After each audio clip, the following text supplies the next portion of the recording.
Crazy hearing you talk about that because that was me. I got when I was 19, man. Oh. This girl was talking to me on MySpace for months. Girl.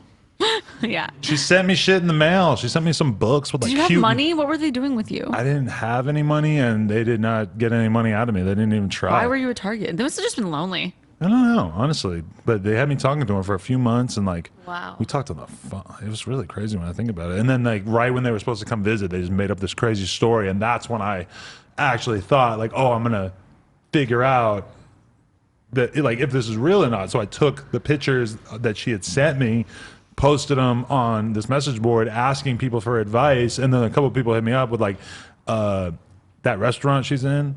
That's in Washington D.C. I thought you said she's in London. I'm like, oh no. They're like, wow. They're like, if she lives in London, why are there multiple photos of her wearing American Eagle? I'm like, that makes sense. They're like, what about that outlet on the wall? I'm like, all right, so the London thing's a lie. I'm like, yeah, I figured it out pretty soon after. I felt kind of dumb. Oh no, yeah. Telling your deep dark secrets at 19. I don't mind. It was a good learning experience.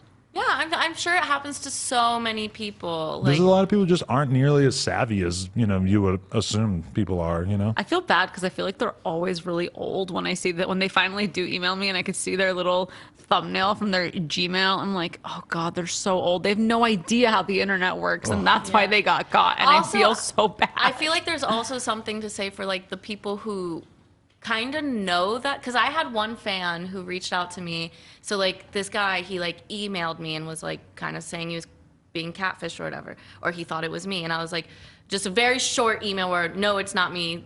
Like, don't waste your money, and send. Because I was like, I'm not going to waste that I respond much time. to those all the time. Like, And, nope, it wasn't me. Yeah. And so then this guy, I told him it wasn't me, and he still chose to believe it was me because he wanted it to be me.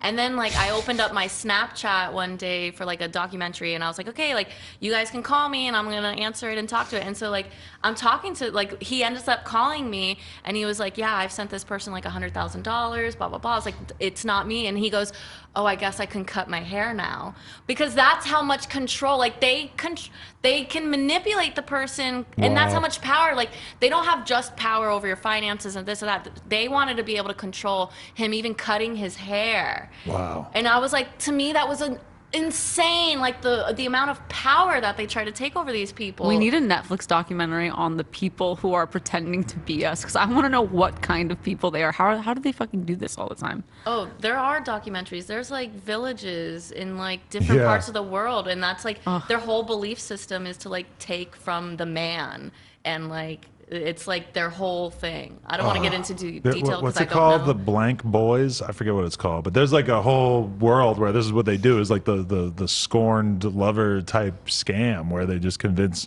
you know, usually it's people pretending to be a random woman. Yeah, and not a famous. And not a famous woman, which just seems like they it would should be. pick someone else's photos. It would be a lot easier to debunk if you were pretending to be a random woman and not a famous woman. But at the same time, then if you're pretending to be Riley Reid, it's a little bit more exciting for them, I guess. Oh, I'm sure. But then again, like probably a lot of people getting scammed don't know that you're a famous porn star. They probably just accidentally come across you. Right? Yeah, they might think I'm just a cute girl or whatever. Like, what a weird world we live in. I know, it's so bizarre.